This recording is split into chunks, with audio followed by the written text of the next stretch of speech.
معجزہ عطا فرمایا. تو اسی طرح باقی بھی بہت سارے معجزات ہیں جو اللہ رب العزت نے اپنے محبوب علیہ السلام کو عطا فرمائے ہیں. اس میں چاند کا 2 ٹکڑے ہونا یہ جو معجزہ ہے اس کے بارے میں آپ کیا کہیں گے؟ بسم اللہ الرحمن الرحیم. دیکھیں کہ اس دور کے اندر جب نبی علیہ السلام کا چاند کو 2 ٹکڑے کرنا یہ بہت بڑا معجزہ تھا. یوں تو اس دور کے اندر جادوگر تھے. جناب موسیٰ علیہ نبی السلام کا دور دیکھ لیجئے, اس میں وہ اگر لکڑی پھینکتے یا عصا مبارک پھینکتے تو وہ سانپ بن جاتے. یہ چھوٹے چھوٹے معجزات تھے. لیکن نبی علیہ السلام نے وہ معجزہ کیا کہ جو ہر کسی کے بس میں نہیں تھا.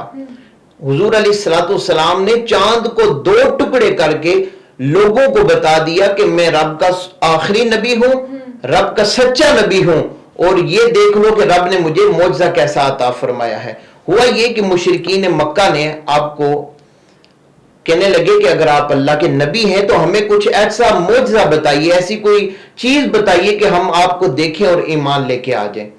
تو میرے آقا علیہ السلام نے پھر انگلی کے اشارے سے, رب کے حکم سے, انگلی کے اشارے سے, رب العالمین کے حکم سے امام الانبیاء صلی اللہ تعالی علیہ وسلم نے چاند کے 2 ٹکڑے کر دیے. ایک کو مشرق کی طرف, دوسرا مغرب کی طرف, اور درمیان سے پہاڑ بھی نظر آنے لگے. تو جب ان لوگوں نے دیکھا تو وہ یہ کہنے پر مجبور ہو گئے کہ واقعتاً یہ اللہ کے آخری رسول ہیں اور اللہ کے نبی ہیں. اچھا مجھے بتائیے گا کہ جہاں معجزات کا ذکر ہے وہاں پہ پانی کے چشمے جاری کرنے کے واقعے کی کیا اہمیت ہے اور یہ کس طرح ایک بڑا معجزہ ثابت ہوا؟ نبی علیہ السلام کی ذات ببرکات میں نے آپ کو جیسے پہلے بتایا ہے, اگر اس پر روشنی ڈالی جائے, دیکھا جائے تو باقی انبیاء معجزے لے کر آئے, میرے نبی معجزہ بن کے آئے. سرکار کا اٹھنا معجزہ, سرکار کا بیٹھنا معجزہ, سرکار کا گفتگو کرنا معجزہ, اور آپ علیہ السلام کی ہر مطلب جسم کا ہر عضو ہے وہ معجزہ بن کے سرکار علیہ السلام تشریف لائے ہیں. تو نبی علیہ السلام کے زندگی کے بہت سارے ایسے پہلو گزرے ہیں کہ جن میں بہت سارے معجزات صادر ہوئے ہیں. معجزہ نبی سے ہی صادر ہو سکتا ہے, اور اس کے علاوہ جو کرامات ہیں وہ اللہ کے ولیوں سے ہوتے ہیں. تو جو معجزہ ہوتا ہے وہ نبی جس کو اللہ نے نبوت کا تاج پہنایا اس سے جو خلاف عادت جو چیز ظاہر ہو جائے تو اسے معجزہ کہتے ہیں. تو نبی علیہ السلام اسی طرح ایک جنگ کے دوران حضرت جابر رضی اللہ تعالیٰ عنہ آپ روایت فرماتے ہیں کہ پانی ختم ہو گیا, تو ہمارے پاس ایک پیالے کے اندر پانی موجود تھا. تو حضور علیہ السلام نے جب وضو کے لیے پانی طلب کیا تو ہم نے آپ علیہ السلام سے عرض کی, یا رسول اللہ پانی تو ختم ہو گیا ہے, ایک پیالے کے اندر تھوڑا سا پانی ہے. تو میرے آقا علیہ السلام نے فرمایا کہ وہ میرے پاس لے کے آؤ. تو جب نبی علیہ السلام کے پاس وہ پیالہ لے کے جایا گیا تو میرے آقا علیہ السلام نے اپنا دست اقدس جو ہے وہ اس پیالے کے اندر ڈالا. تو جب نبی علیہ السلام نے وہ پیالے کے اندر اپنا دست اقدس ڈالا تو انگلیوں سے چشمے جاری ہو گئے. تو وہ اتنا پانی زیادہ ہو گیا کہ جب بعد میں صحابہ کرام نے جناب حضرت جابر سے عرض کی کہ حضرت جابر آپ بتائیے کہ کتنے لوگ تھے, تو آپ نے فرمایا کہ 1500 لوگ تھے. تو جب آپ نے 1500 لوگوں کے بارے میں فرمایا کہ اتنے لوگ موجود تھے جنہوں نے خوب سیر ہو کر پانی پیا, جانوروں نے پانی پیا, تو یہاں تک کہ حضرت جابر فرماتے ہیں کہ اگر 1,00,000 بھی ہوتا تو وہ بھی اس جو ہے چشمے سے سیراب ہو جاتے. تو اس طرح یہ بھی نبی علیہ السلام کا ایک بہت بڑا اور خوبصورت جو ہے معجزہ ہے جو انسانوں کے لیے رشد و ہدایت کا سرچشمہ ہے. تو دعا کرتے ہیں اللہ رب العزت ہمیں انبیاء علیہ السلام اور خصوصاً بالخصوص امام الانبیاء صلی اللہ تعالی علیہ وسلم کی زندگی کو جس طرح انہوں نے زندگی گزاری ہے ہمیں بھی گزارنے کی توفیق عطا فرمائے. جہاں آپ نے بتایا کہ پوری زندگی معجزات ہی تھی, تو اس میں آپ کی نظر میں درختوں اور پتھروں کا آپ کی بات سننا, اس معجزے نے لوگوں کی زندگیوں میں کیا تبدیلیاں لائیں؟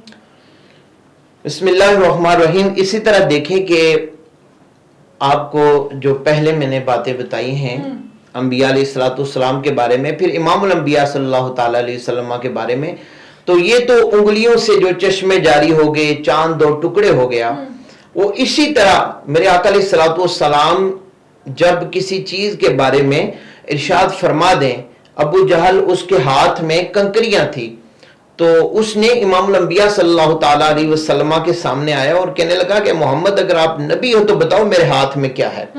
تو سرکار علیہ السلام سے جب اس بندے نے یہ سوال کیا تو میرے آقا علیہ السلام نے فرمایا میں بتاؤں یا تمہارے ہاتھ میں جو کنکریاں ہیں، جو پتھر ہیں، وہ تمہیں بتائیں؟ تو اس نے کہا اگر میرے ہاتھ میں جو چیز ہے وہ اگر بول جائے تو یہ تو بہت بڑی بات ہوگی۔ تو فرماتے ہیں کہ جب ہاتھ کے اندر سے پتھروں نے بھی بول کر امام الانبیاء صلی اللہ تعالیٰ علیہ وسلم کی نبوت کا، آپ صلی اللہ تعالیٰ علیہ وسلم کے نبی ہونے کا اعلان کیا۔ اسی طرح ایک دفعہ حضرت علی کرم اللہ تعالیٰ وجہ الکریم، آپ میرے آقا علیہ السلام کے ساتھ جنگل سے جا رہے تھے، تو وہاں سے درود و سلام پڑھنے کی آواز آ رہی تھی۔ مولا کائنات علی المرتضیٰ شیر خدا کرم اللہ تعالیٰ وجہ الکریم نے چاروں اطراف میں نظر دوڑائی تو دیکھتے ہیں یہ آواز کہاں سے آ رہی ہے درود و سلام پڑھنے کی۔ تو جب میرے آقا علیہ السلام کی بارگاہ میں عرض کی گئی یا رسول اللہ درود و سلام کی آواز تو آ رہی ہے لیکن پڑھنے والا دکھائی نہیں دے رکھا، یا رسول اللہ یہ کیا وجہ ہے؟ تو میرے آقا علیہ السلام نے فرمایا اے میرے علی وہ دیکھو پہاڑ کی چوٹھی پر وہ چھوٹا پتھر ہے، وہ تیرے نبی کی ذات پر درود پڑھ رہا ہے۔ تو اسی طرح اور بھی بہت سارے معجزات ہیں۔ اسی طرح ایک درخت تھا امام الانبیاء صلی اللہ تعالیٰ علیہ وسلم جس کے ساتھ ٹیک لگا کر آپ خطبہ ارشاد فرمایا کرتے تھے، تو جب تھوڑی اسلام میں ترقیاں ہو گئی، صحابہ کرام رضوان اللہ تعالیٰ اجمعین نے نبی علیہ السلام کے لیے لکڑی کا ممبر بنوا دیا۔ تو جب حضور علیہ السلام کے لیے ممبر بنوا دیا تو حضور وہاں پر تشریف لے گئے، تو اب یہ جو درخت کا تنا تھا، کھجور کا تنا تھا، تو جب سرکار وہاں پر جلوہ گر ہوئے تو یہ رونا شروع کر دیا اس نے، اور جب سرکار علیہ السلام نے اس کی آواز سنی تو آپ نے جا کے اپنا دست اقدس پھیرا تو وہ خاموش ہو گیا۔ اسی طرح دیکھ لیں پتھروں سے بھی، درختوں سے بھی کتنی میرے آقا علیہ السلام کی نبوت کی گواہیاں بھی دیتے ہیں، نبی ہونے کی گواہیاں بھی دیتے ہیں، اور محبت کرتے ہیں۔ درخت بھی میرے آقا علیہ السلام سے محبت کرتے ہیں۔ اب جب یہ واقعات انبیاء علیہ السلام کے بعد صحابہ نے دیکھا اور صحابہ نے جب اس معجزے کو اپنی آنکھوں سے دیکھا تو ان کی زندگیوں کے اندر، ان کے ایمان کے اندر اور پختگی ہو گئی کہ امام الانبیاء کی ذات پر ہم لوگ تو ایمان لے کے آئے ہیں، یہ پتھر بھی ہیں، یہ میرے آقا علیہ السلام کی جو ہے ختم نبوت کا اور نبی علیہ السلام کا نبی ہونے کا یہ اعلان فرما رہے ہیں۔ اچھا آپ مجھے بتائیے گا بیماروں کا صحت یاب ہونا، آپ کے خیال میں یہ معجزہ انسانی امید کو کیسے متاثر کرتا ہے؟ بسم اللہ الرحمن الرحیم۔ دیکھیں کہ جو مدینہ منورہ ہے اس کو پہلے یثرب کہتے تھے۔ یثرب کا معنی ہے بیماریوں کا گڑھ۔ تو امام الانبیاء صلی اللہ تعالیٰ علیہ وسلم مکہ میں تھے، اور مکہ میں جب لوگوں نے آپ کو طرح طرح کی تکلیفیں دی تو نبی علیہ السلام کو پھر اللہ رب العالمین نے حکم فرما دیا اے پیارے حبیب آپ مکہ سے مدینہ کی طرف ہجرت کریں۔ تو وہ جو مدینہ تھا اس کو یثرب بولتے تھے۔ اب امام الانبیاء صلی اللہ تعالیٰ علیہ وسلم نے اللہ رب العزت کی بارگاہ میں دعا کی کہ مالک میں تو اس جگہ پہ رہنا پسند کرتا ہوں، یعنی مکہ کے اندر رہنا پسند کرتا ہوں، اور اس جگہ کو میں پسند کرتا ہوں، میری جائے ولادت یہ ہے، اور پھر اس کے بعد میری بچپن کی یادیں یہاں پر ہیں، تو میں تو اس جگہ سے پیار کرتا ہوں، تو اب تو رب ذوالجلال جس سے پیار کرتا ہے جس جگہ سے تو وہاں پر مجھے بھیج دے۔ تو اسی طرح میرے آقا علیہ السلام نے جب اللہ رب العزت کی بارگاہ میں دعا کی تو رب العالمین نے فرمایا پیارے محبوب آپ اس جگہ پہ چلے جائیں، آپ اس مدینہ کے اندر چلے جائیں۔ تو اللہ رب العزت کو مدینہ پسند تھا، محبوب علیہ السلام کو مکہ پسند تھا، تو جس جگہ پہ وہ کہتے یار کی مرضی جہاں پہ ہوتے تو وہاں پر نبی علیہ السلام پھر مکہ سے مدینہ کی طرف آپ نے ہجرت کی۔ تو جب وہاں پر پہنچے تو بہت سارے جو ہے اللہ کے نبی کے صحابہ بیمار ہو گئے، تو جب بیمار ہو گئے تو لوگ طرح طرح کی باتیں کرنے لگے کہ یہ جو مٹی ہے اس جگہ کی یہ بڑی بیماریوں کا گڑھ ہے، بیماریاں ہیں. لیکن جب میرے آقا علیہ الصلوۃ والسلام نے اس دھرتی کے اوپر، اس زمین کے اوپر اپنا پیارا قدم مبارک رکھا تو سرکار کے قدم مبارک سے مدینہ کی مٹی بھی جو ہے وہ لوگوں کے لیے صحت یابی کا باعث بن گئی. لوگ اس سے متاثر ہو گئے، لوگوں کو صحت ملنا شروع ہو گئی. یعنی پہلے بیماریاں دیکھیں اور بعد میں صحت دیکھیں. یہ بھی نبی علیہ الصلوۃ والسلام کا ایک معجزہ ہے کہ جہاں پر پہلے بیماریاں تھی اور پھر سرکار علیہ الصلوۃ والسلام نے جب وہاں پر اپنی کرم نوازی فرماتے ہوئے اپنے قدم مبارک رکھے تو اللہ رب العزت کے حکم سے وہ جگہ بھی لوگوں کے لیے صحت یابی کا باعث بن گئی، اور آب و ہوا اس کی تھی وہ بھی لوگوں کے لیے بہت اچھی ہو گئی تاکہ لوگ اس سے فائدہ اٹھانا شروع ہو گئے. اچھا، آپ مجھے بتائیے گا، انبیاء علیہ السلام کے بھی بہت سے معجزات ہیں، باقی انبیاء اور حضرت محمد صلی اللہ علیہ وسلم کے افضل معجزات کے بارے میں رہنمائی کیجیے گا. بسم اللہ الرحمن الرحیم. نبی علیہ الصلوۃ والسلام کے میں جیسے پہلے آپ کو بتا چکا ہوں کہ انبیاء علیہ الصلوۃ والسلام اور میرے آقا علیہ الصلوۃ والسلام کے معجزات میں بہت فرق ہے. باقی نبی معجزہ بن کر آئے اور میرے آقا علیہ الصلوۃ والسلام سر سے لے کر پاؤں تک معجزہ ہی معجزہ تھے.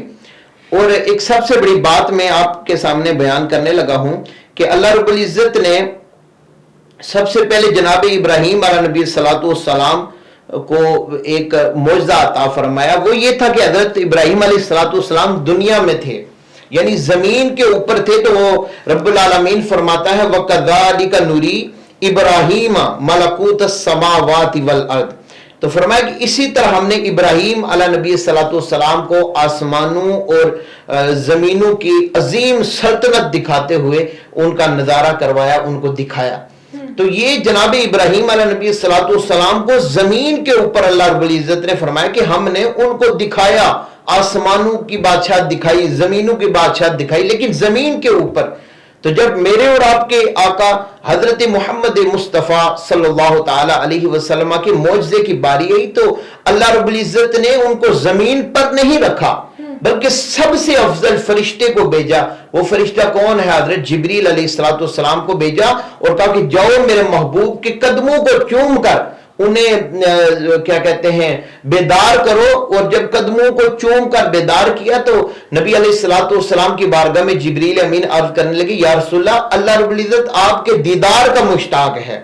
وہاں پر حضرت ابراہیم کو دکھا رہے دنیا میں اور یہاں پر نبی علیہ الصلوۃ والسلام کی زیارت کا مشتاق اللہ رب العزت ہے. اور فرمایا کہ آپ کو اپنی طرف بلا رہے ہیں. تو جب نبی علیہ الصلوۃ والسلام اللہ رب العزت کی بارگاہ میں گئے تو قرآن اگر اٹھا کر دیکھے سبحان الذی اسری بعبدہ لیلا من المسجد الحرام الی المسجد الاقصی، اسی کے جملے میں بہت ساری آ جاتی ہیں. اور اسی طرح آگے دیکھیں اللہ رب العزت فرماتا گیا ثم دنا فتدلی فکان قاب قوسین او ادنی فاوحی الی عبدہ ما اوحی.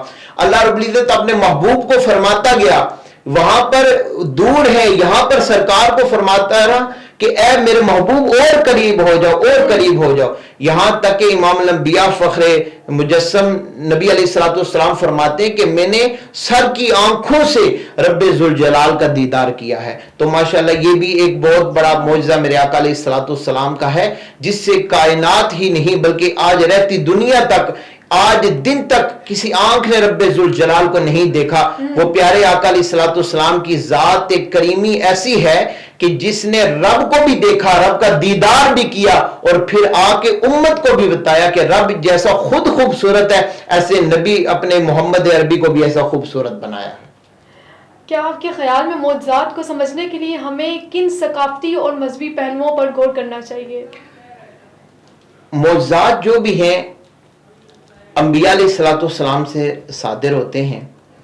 تو انبیاء علیہ الصلوۃ والسلام کے بعد جو کائنات کے اندر آج کل کے دور کے اندر اگر کسی ولی سے یہ چیز خلاف عادت صادر ہو جائے، یعنی جس طرح زمین کا پھٹنا اور کیا کہتے ہیں کوئی بیمار ہو تو وہ صحتیاب ہو جائے، اس کو ہم معجزہ نہیں کہیں گے بلکہ اس کو کرامت کہیں گے.